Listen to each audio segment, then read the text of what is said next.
Okay, I'm sat here today with Professor Melanie Ilic. Melanie, thank you for doing a video profile. What's your kind of position here in the university?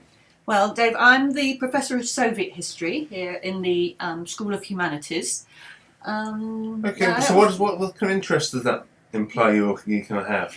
My interest in teaching and research are mainly in Russian and Soviet history. I teach across that area, but my research is largely in Soviet history, and my publications relate largely to work in Soviet women's history. I've published a good range of texts in that area. That's women in the Stalin period, women in the Khrushchev era, and I've recently published a whole book of life stories of Soviet women. This is an interview project where women tell me about their lives, and these are women who were born in the Soviet Union before the end of the Second World War. So it's not just kind of book-based research, you've actually been and talked to people and kind of had these kind of live interviews that are fed into your work. I go very regularly to Russia itself. I've been working in Moscow in the archives there for more than 20 years, 25 years, and I work a lot with international specialists in the field of Soviet history.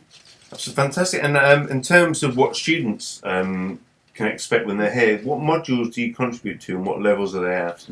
We have a strand of Russian and Soviet history that runs right the way through our history degree programs. So in the first year, our students will take a study on the Russian Revolution, where we start by looking at the period from Alexander II and the emancipation of the serfs in 1861, and we go right the way through the period of the Revolution and up to 1921. Right, so that gives a really good grounding. That's a very good basis. Kind of and we the look history at, of the Russian Revolution. We start looking at documents, materials, and actually we look at different approaches to studying of Soviet history, Russian history, I should say there, because we look at some of Eisenstein's films, his history films. So it's not just like through looking at books. It's not all through text, broad. So we look at some film and visual materials as well. So that kind of ushers in the Soviet period with the first years, yes, I guess. Exactly. And then they follow that through the second and third year? Yes, so in the second year, students have the opportunity to study the Stalin period. So we pick up from where we left off in the first year. We start in 1921, and we run right the way through to the death of Stalin in 1953. Right.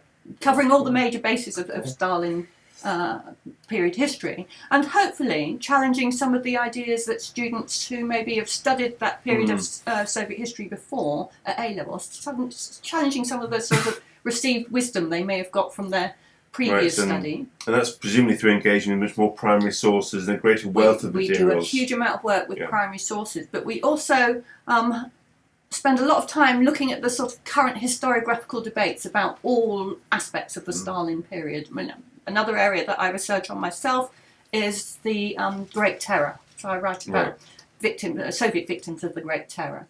And so we spend a lot of time talking about the sort of recent historiographical work that's been done on sort of Soviet politics in the 1930s. I'm assuming that the third year the students have the opportunity, if they choose to do so, to follow that through to a much more recent. Absolutely. So in the third year, students can take a module on post-Stalin Soviet history. So we pick up where we left off in 1953, and we run right the way through to the collapse of the Soviet Union in 1991. So students would all history students would do the first year module that gives them a background in the Russian Revolution.